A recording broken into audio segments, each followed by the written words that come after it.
Você poderia falar sobre os 5 Budas no budismo tibetano? Olha, é um assunto muito vasto.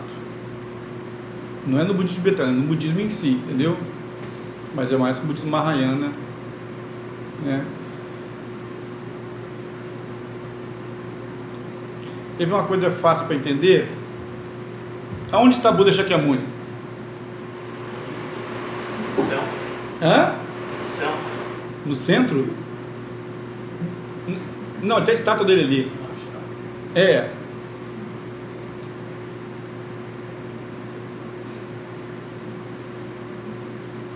Porque ele fala dos 5 Budas, tem que aprender que é um Buda primeiro. O que acontece é que as pessoas que, quando pegam questões assim, que se mostram no Buda tibetano como os 5 Budas, ou Buda tal, ou, sabe? A primeira coisa que acontece é quase que estabelecendo ou partindo de um princípio de que um Buda, seja qualquer Buda, os 5 Buda, Buda medicina Amitabha, entendeu? Eles são alguns seres, algum tipo de ser que está em algum lugar, em algum plano, entende? Fica parecendo que, na verdade, talvez quando a gente pega essa ideia, a gente acaba trazendo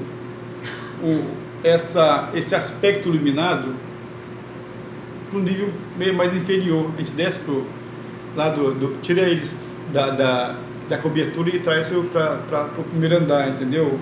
Onde tem mais barulho, fica coisa mais próxima. Então, se você pensar nos 5 Budas, é como pensar no Buda Shakyamuni. Quem é Buda Shakyamuni? Né? Onde está o Buda Shakyamuni? O que aconteceu com ele? Né?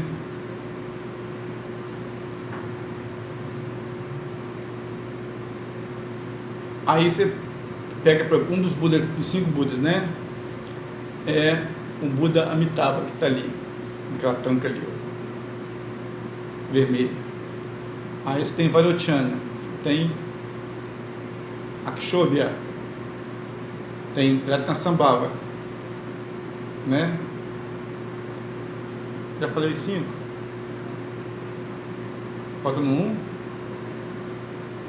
Amoghasiddhi, não é?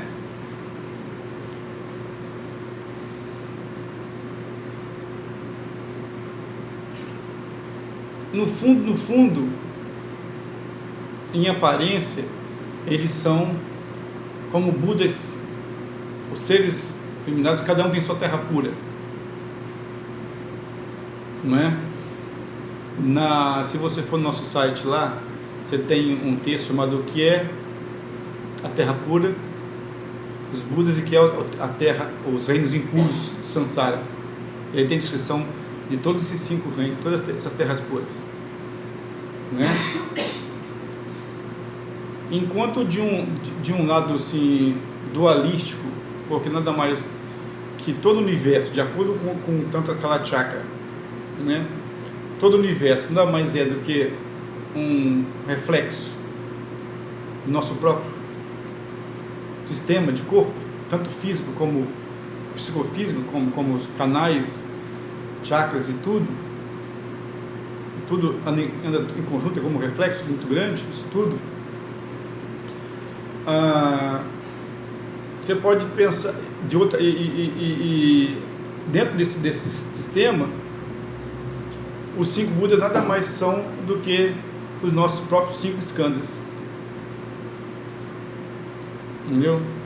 O skandha da forma, nome forma, o skandha da sensação, o skandha da percepção, formações mentais e consciência.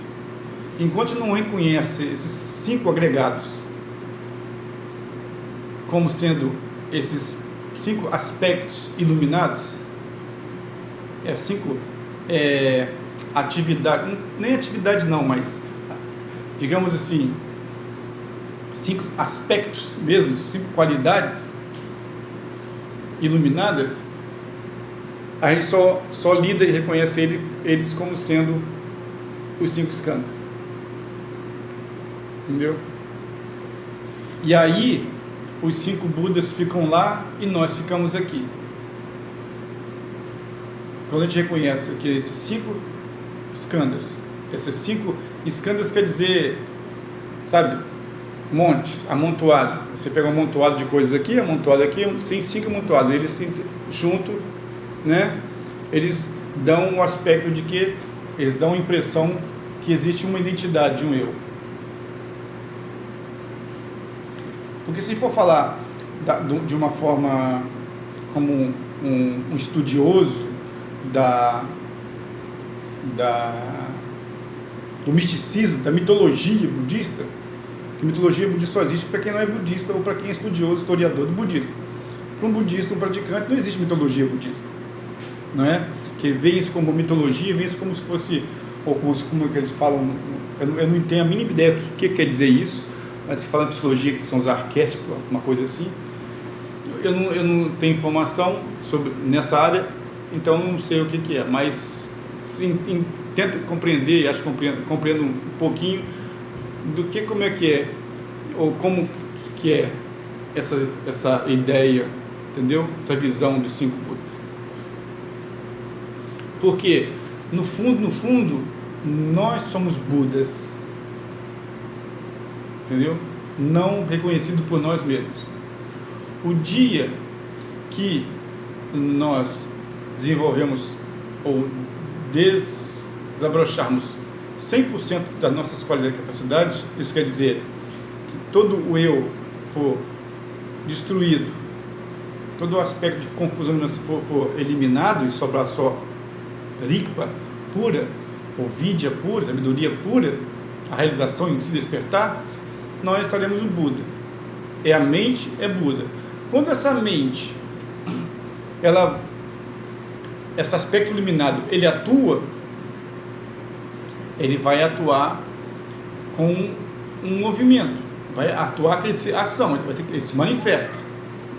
Ou, né? Por exemplo,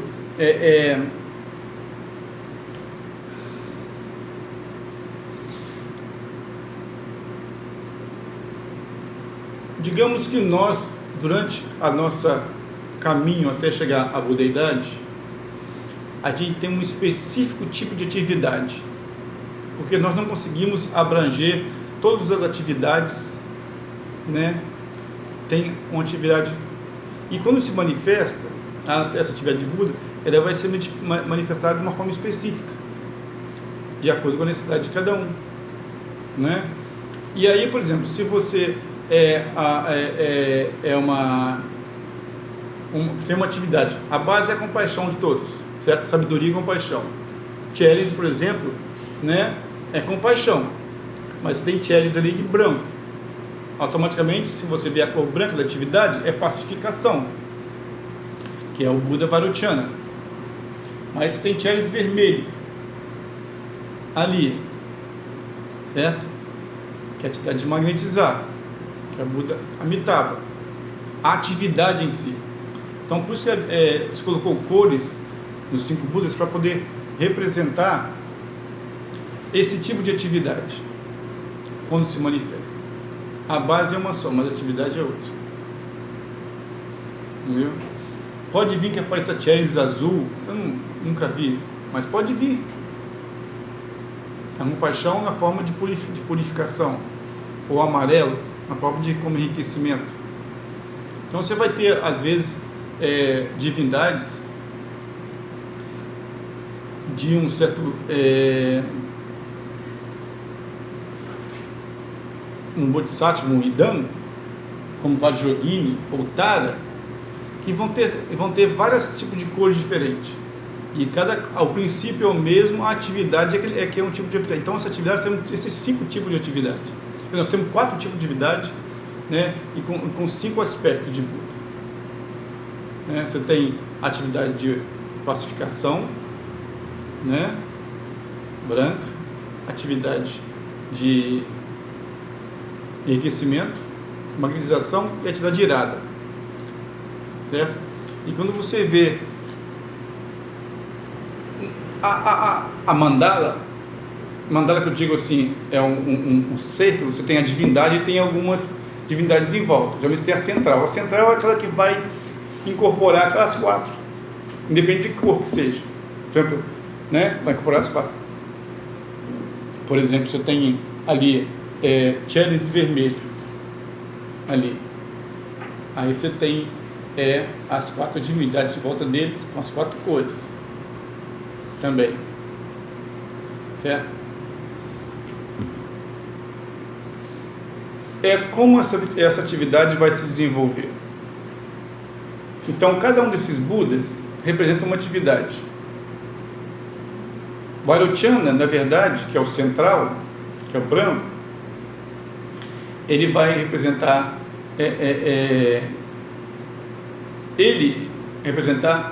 a união disso tudo, ou a Kshobe também.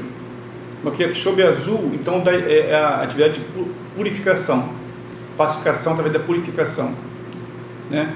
E Vairochana é pacificação mesmo, que é branco, através do acalmar as coisas, relaxar as coisas, né? Mas na forma mais simples de ver é pensar que nós temos esses 5 aspectos. Nós somos formados de 5 aspectos. Só que nós não reconhecemos isso, ou não realizamos isso, nós não percebemos isso como sendo essas atividades iluminadas. Nós percebemos isso apenas como sendo o skandha. Por exemplo, do skandha da consciência Vajrayana, né? E daí, cada um é um tipo desses skandhas. Quando você vai praticar isso dentro do budismo tibetano, praticar, isso é específico do budismo tibetano, tá? Praticar o aspecto tântrico ou aspecto vajra, porque vai lidar com o quê? Vai lidar com meditações, criações de divindades, criação de terras puras, de mandalas, entendeu? Essas coisas todas. O que no budismo Mahayana, que não tem um aspecto Vajrayana, não tem esse tipo de mecanismo. É visto mais como algo a ser homenageado, relacionado de uma forma, é claro, tem a vacuidade e tudo, mas como se fosse o aspecto, tentar botar uma forma bem clara para não confundir, né? Por exemplo, quando a gente vê Chalice ou vê Kuan Yin, né, que é o Buda da compaixão, você vê como o princípio da compaixão, como compaixão em si, onde está em tudo. No Vajrayana, o que o chama de idam, que é esse aspecto, isso é uma forma de trabalhar a compaixão. Então você usa de meios, ferramentas, artifício para você fazer isso envolver. No Mahayana, você trabalha a compaixão, né, dentro do caminho do Bodhisattva, desenvolvendo compaixão, entendendo o sofrimento dos seres, né, entendendo as causas do sofrimento, desenvolvendo compaixão através do treinamento mental da Bodhicitta, para surgir a compaixão. Cara, é uma coisa que você vai tirando aspectos ruins da sua mente e adotando aspectos positivos na sua mente. Você vai deixando de fazer esses atos que levam a resultados negativos, que levam a sua mente a ter mais hábitos negativos, e você começa trocando por hábitos positivos. Então você vê dentro do ensinamento dos Kadampas, por exemplo, se lida muito com isso, com os aspectos, através da conduta, da mente motivada pela Bodhicitta, aumentamento e iluminação, certo? Então você vai purificando esse aspecto, você vai transformando, tirando aquilo que é ruim e adotando coisas boas. Você vai treinando em paciência, treinando em generosidade, treinando na moral, na conduta, para desenvolver esse aspecto de compaixão. Você vai fazer, por exemplo, dentro do Atisha, que ensinou, né, a prática do Tonglen, né, você dar e receber. Você pega todos os aspectos negativos das pessoas e dá para todas as coisas boas. Vamos gerar compaixão. Você observa o sofrimento do outro.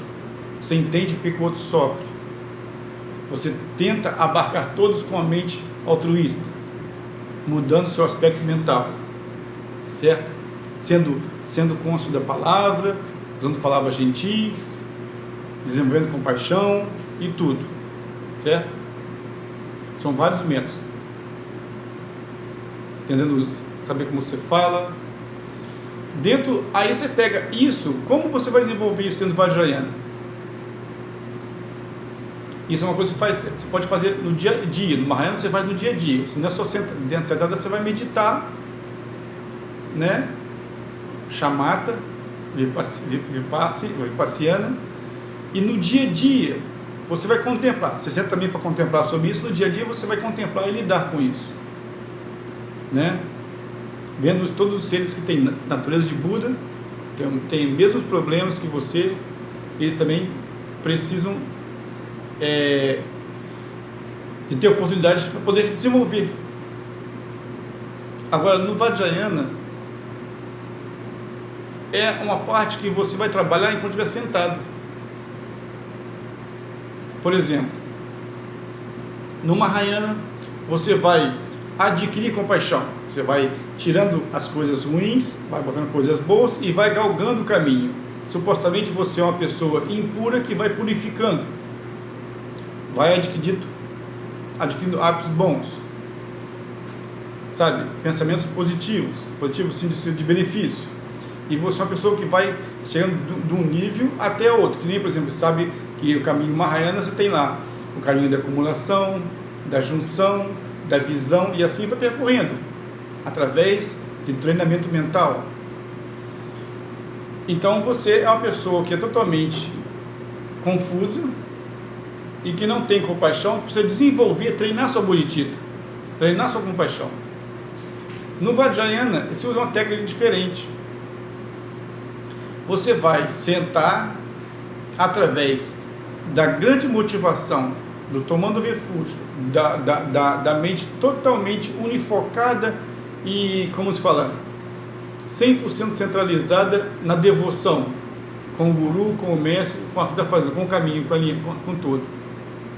Sem nenhuma dúvida, você vai sentar e através das instruções e do abhisheka que você recebeu, da iniciação que você recebeu e que foi explicado pelo mestre, você vai sentar e você vai estabelecer naquele momento em que você sentou, que naquele momento você fala assim: eu reconheço a vacuidade de tudo. Tudo é vacuidade. Todas as coisas são fazer da existência inerente. E como a cada momento o eu surge, a cada segundo surge o eu, está surgindo, ele morre e renasce toda hora, né? Surge um instante de consciência, desse instante não tem mais nada. Então, desse estado básico de tudo, em vez de surgir um eu, os 5 skandhas, vai surgir a pura divindade já estabelecida. Surge Cherence. Da flor de lótus tem a sílaba Shri, branca. Você surge como Cherence. Você surge como Cherence. Tá?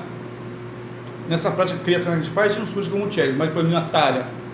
Você já surge como Cherence, como Tara. Não precisa fazer mais nada. Entendeu? A ideia é que daquele momento ali, você já começa a sua atividade como Bodhisattva. Você já é compaixão completa. Você já é sabedoria completa. Seus skandhas, todos, já se transformaram nos 5 Budas, já são 5 Budas. Você não precisa mais desenvolver isso, entender que isso é. Você é. E quando tem a aparência de forma, né? Forma Vairocana, forma Vairocana, né? Você aparece lá com a forma que é o Sambhogakaya, que é a emanação ou a manifestação pura da mente iluminada. Então, naquele instante que você está ali, o que você está fazendo é isso. Seus canais, corpo sutil, não é mais todo poluído, nem é todo torto ou está totalmente emaranhado. Eles estão corretos, purificados e limpos. Seus chakras estão todos, como fala, desobstruídos. A sua mente está totalmente centrada. Entendeu? Você não tem mais nenhum tipo de relacionamento com a sua manifestação como a gente tem aqui agora. Você não vê um braço de carne sólido, cheio de ossos, com carne, com nervos, com pele, com sangue, com nada. O que você se percebe dentro dessa esfera é um corpo de luz. E aí não importa se você não tem nenhum tipo de ponto de referência de apego ou rejeição por alguma coisa. Você pode tanto se manifestar como 2 braços, ou com 4 braços, ou com 1000 braços, ou com 6 braços, entendeu? Ou com várias cabeças. Então, às vezes as pessoas veem, misturam muito, tá? A mesma coisa, mas como ela é trabalhada de diferentes níveis, né? Às vezes, como se trabalha com paixão dentro do nível do Vajrayana, do Tantrayana, como se trabalha a sabedoria dentro do Tantrayana, como se trabalha qualquer aspecto, enriquecimento, qualquer aspecto, não é? A cura, por exemplo, né? Bem que por exemplo,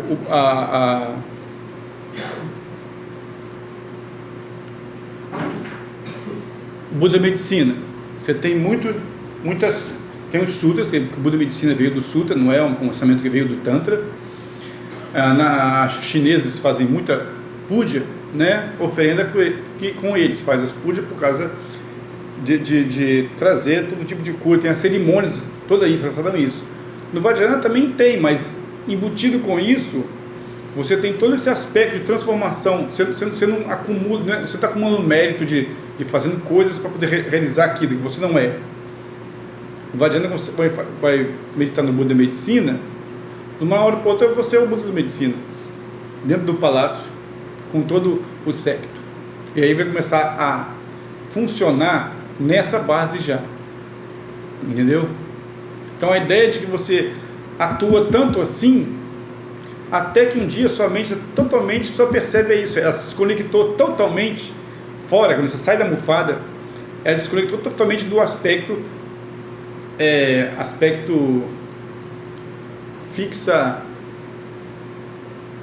de fixação, como é que falaria isso, hein? O aspecto fixador, entendeu? Na nossa natureza impura, no aspecto do ilusório. Ela se acostuma ou se estabelece de vez no aspecto puro real do que é iluminado, e não no aspecto não iluminado. Na verdade, o que nós temos agora como não Budas é a fixação em nosso aspecto iluminado e não iluminado, nosso aspecto confuso. Ser Buda é só você se desafixar disso totalmente, sabe? Abandona totalmente isso. Então, por isso que a iluminação, e aí você tem várias abordagens, por exemplo, no Mahamudra, ou talvez você não entenda do Zen, mas é só sentar e... Eu estava conversando com o Índio esses dias, o Índio, aquele monge, falando sobre um pouquinho como é que a instrução, a minha cidade, você senta e vai sentado, depois vai dando instrução, mas não tem uma coisa, eu não entendi, não tem uma coisa muito categórica como a gente faz, um chamata, coisas assim, fica lá, até você reconhecer a natureza pura da sua mente, não é? Então tem esse aspecto também do Mahamudra. O que faz, e quando diz que reconhece, entre a mente não reconhecida e a mente que reconhece, é assim, não tem uma grande distância. Não existe uma grande distância a ser percorrida. Na verdade, a iluminação está na nossa face, está na nossa frente assim. Entendeu?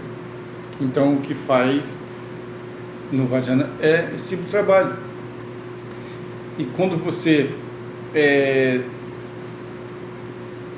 pratica, recebe iniciações e faz as sadhanas mais elaboradas, todas elas têm uma hora que tem a iniciação e que vem os Budas e te inicia, te dá o Abhisheka, os 5 Budas com as 5 consortes, com os 8 Bodhisattvas. As 5 consortes nada mais são do que os 5 elementos, né? Só quando você não reconhece elas como sendo a contraparte feminina, ou a contraparte de sabedoria dos Budas, elas são os 5 elementos.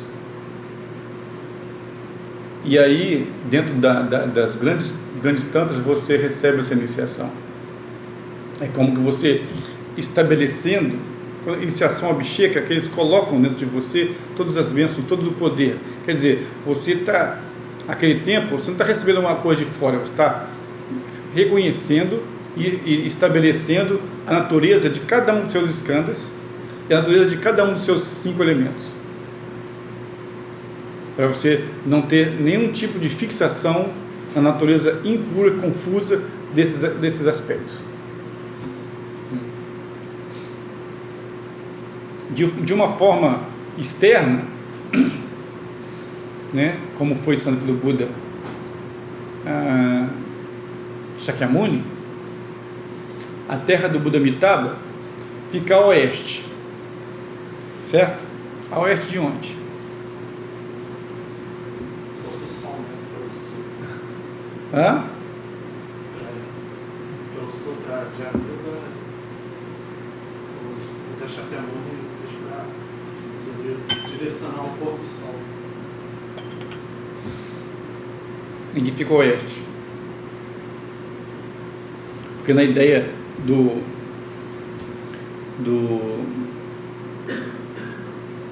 Abhidharma, que tem o Monte Meru, né, mais os 5 continentes, os 4 continentes, a Terra fica ao sul, né?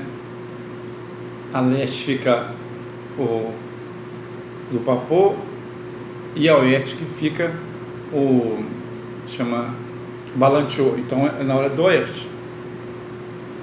Mas dentro do aspecto Vajrayana, leste é sempre a sua frente. Para onde é que ela esteja, né? Mas se você pensar bem, nesse nosso universo, o Sol ele não nasce, ele sobe para a Terra que gira, né? Então o oeste vai mudar, certo? Você não tem, vou ter uma referência própria, né? Assim, o que eles falam é que essa terra pura do Buda Amitabha, né, Sukhavati, eles sempre falam assim, tem 2 modos de você explicar. Explicar não, de você demonstrar isso. Por quê? Porque numa forma última, se eu falo que é no oeste, que tem o Monte Meru, tem os planetas, tem uma galáxia, isso no fundo, dentro do assentamento da Prajaparamita, isso é tudo o quê? Ilusório, né? Isso é tudo dualista, isso é tudo dentro da realidade relativa. Ultimamente não, me fala mesmo? No estado absoluto, não existe localidade, não existe direção, né? Mas se você botar numa forma dualista, em algum lugar distante, em um universo lá para distante, longe, algum lugar, né? Existe, onde que se manifestou o Buda Amitabha. É a mesma coisa aqui do nosso universo aqui, vamos botar da nossa galáxia, né? Eu não sei, é a área de manifestação universo do Buda Shakyamuni. Shakyamuni se iluminou e aí se tornou o quê? Se tornou a terra pura do Buda Shakyamuni. Mas a gente não reconhece isso, certo? A gente só vai reconhecer, só vai poder perceber essa ambiente como terra pura, que é terra pura mesmo, quando a gente chegar pelo menos no primeiro nível de Bodhisattva. Você precisa ir desenvolvendo, trabalhando até chegar ao nível de Bodhisattva, primeiro nível, que é o nível da visão, realizar um mínimo de sabedoria, da vacuidade, para você perceber que aqui é terra pura. Não basta nascer aqui, nós nascemos dentro da terra pura do Buda Shakyamuni, mas a gente não reconhece isso. A única diferença do Buda Amitabha é que, pelo voto que ele fez, antes de se tornar Buda, que ele falou que qualquer um que nascesse lá, no universo dele, renasceria na terra pura dele. Já andaria como Buda, como Bodhisattva. Se a gente tivesse uma nave que pudesse ir tão longe, a gente não tem esse karma, e nem tem uma purificação mental para tal, um karma mental. Ele chegasse lá, a gente ia encontrar um monte de pedra, um universo onde tem um monte de planeta, um monte de pedra, um monte de, sabe? Você não veria. Para você perceber isso, você teria que ter uma purificação, karma, para poder ver aquilo. A gente não tem nem karma para poder ir lá, na verdade. Acho que se a gente tivesse karma para chegar lá de alguma forma, a gente conseguiria até ver a terra pura. Isso é feito como? É feito através da primeira coisa, dos votos do Buda Amitabha, né? Que chegou no universo, no universo, essa parte do universo, você reconheceria isso como a terra pura. Todo o ambiente, mas isso é do voto dele, e também com a nossa devoção com relação ao Buda Amitabha, certo? Mas devoção tem que ser uma devoção ímpar para se conseguir isso. Não basta falar agora, eu tenho o Buda Amitabha, chega na frente, você chuta você, sabe, a sua mente se dispersa. Mas não, porque só se a gente tem o karma de ter nascido na terra pura do Buda Shakyamuni, só que a gente não reconhece, mas a gente pelo menos ouve, porque não diz que pode renascer lá no Buda Amitabha dentro de lotes fechados. Não, mas aí você nasce, é melhor que aqui ainda. Isso significa, devido a algum tipo de karma, né? Você, de obscurecimento mental, de alguma duvidazinha qualquer, você não consegue perceber o Buda Shakyamuni. Você ouve, mas não vê o Buda Amitabha. Entendeu? Um dia desabrocha. Através dos ensinamentos. É como se... Mas você não nasce numa flor de lótus. Você não percebe. É como se a gente não conseguisse enxergar, entendeu? O que acontece... Aí tem uma outra explicação também, que assim, não existe uma localidade, no termo último, não existe uma localidade de universo. Dewa-Chen, ou Shukavati, é apenas um estado mental, de realização mental. Você pode estar aqui, realizou, e você está, percebendo lá, você está lá. Assim como se diz Karma-Chagmi, se considerava Karma-Chagmi uma emanação do Buda Amitabha. Então, o tempo todo, ele estava em Shukavati. Entendeu? Mesmo que o corpo estava aqui, a percepção dele estava em Shukavati, em Dewa-Chen. O tempo todo. Ouvir ensinamentos diretos, coisas assim. sobre relações, os sofrimentos desse mundo. Que? Os sofrimentos desse mundo, desse planeta que a gente está. Aí estaríamos na Terra pura do Buda Shakyamuni, mas recebemos sofrimento. Não entendi. Então, esse é o momento que atingimos um estado de realização, de Não. iluminação. Não, pera, existe uma coisa que é ser Buda completo, outra coisa é você ter realizações até chegar a ser Buda. Como um nível, primeiro nível de Bodhisattva, segundo nível de Bodhisattva, terceiro nível, você vai até o 10º. Se no caminho do Bodhisattva, nós estaríamos participando da Terra pura do Buda Shakyamuni, mas percebendo os sofrimentos do mundo, é isso? Você tem vários níveis, você tem 10 níveis de Bodhisattva. Eu não tenho essa erudição toda na cabeça, mas isso está lá no capítulo de Chandrakirti, né? Entrando no caminho do meio, onde você tem lá explicando, que eu acho que é o 9º capítulo, que explica todas as terras puras e as realizações de acordo o que você purifica e o que você realiza em cada um desses níveis. O texto é imenso e tem comentários imensos. Isso era a ideia de, depois que acabar com o Gampopa, a gente adentrar nesse texto. Você tem, isso é baseado no 9º capítulo do Chandrakirti, do Madhyamakavatara, que chama.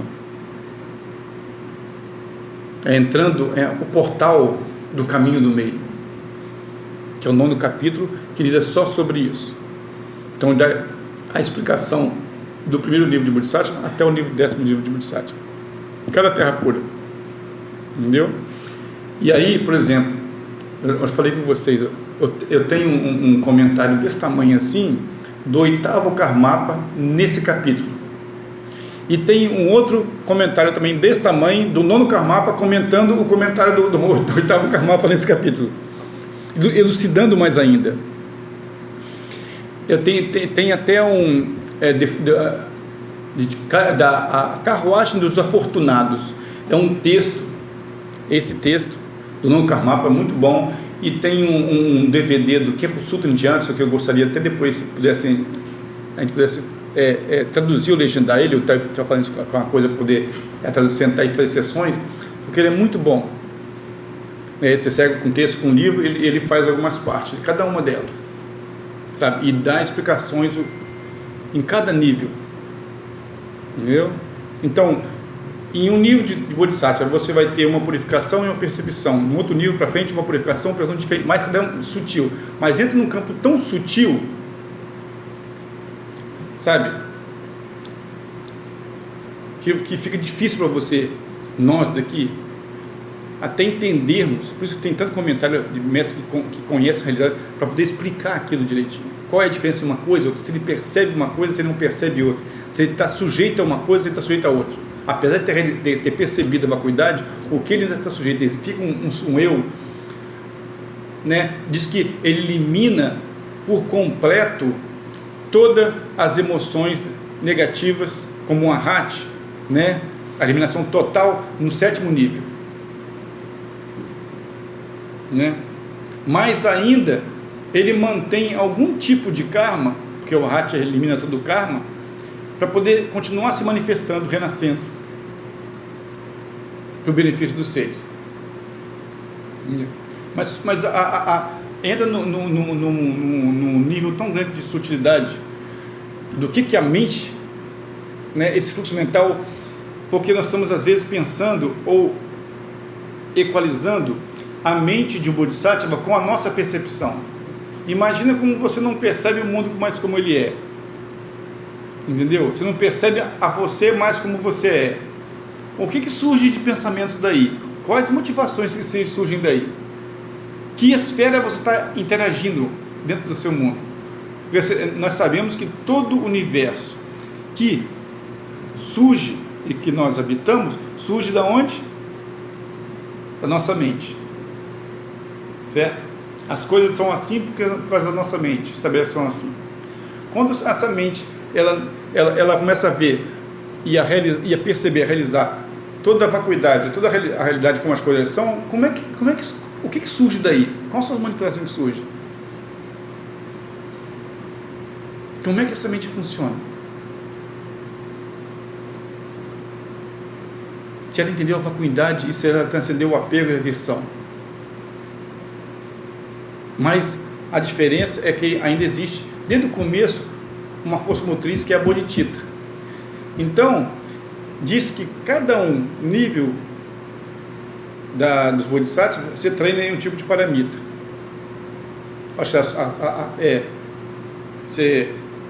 Eu não tenho de cabeça, mas o primeiro nível, que é nível da chama joy, alegria, o primeiro nível de bodhisattva, é com a intensidade é na generosidade. No segundo, na ética e moral, e assim vai, até chegar no nível das 6, depois você complementa, elas são divididas de uma forma diferente. Mas daí eu afirmar para você que como que um bodhisattva percebe o sofrimento ou não, é muito difícil. Até porque isso tem diferenças entre diferentes níveis de bodhisattva. Porque cada vez que você refina essa visão da vacuidade, você desenvolve mais qualidades, outro tipo de qualidades, outro tipo de percepções. E para quem um tempo vai saber disso, porque ele estudou, memorizou tudo, ele memoriza todos esses textos, né? Vai saber disso tudo.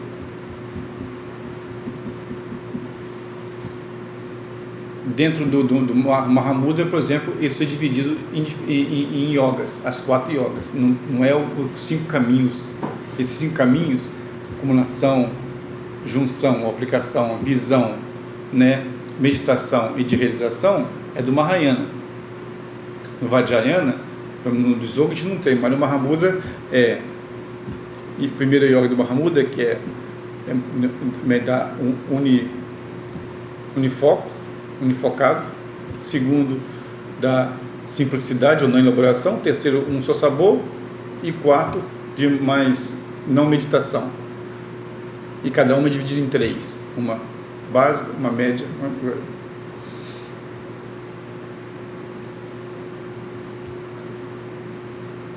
Se me perguntar se um bodhisattva, dependendo como ele percebe, você tem textos que vão dizer assim, sabe, quais são as realizações desses, mas eu não tenho a mínima ideia de como seria. E são bases de grandes estudos se eles percebem certos altos níveis, se percebe ou não o sofrimento. Entendeu? Para mim, o que eu tenho de algum tipo de que eu li a respeito disso, é que um Buda não transcendeu tudo. O sofrimento só existe dentro da nossa percepção dualista. Entendeu? Por isso que o Buda é perfeito, totalmente, completamente perfeito. Ele não trabalha na base de que há ele iluminado e os seres que não são iluminados. Entendeu? Que há diferença entre ele e a gente. Para a gente existe a gente e existe o Buda. A gente funciona nessa base, né?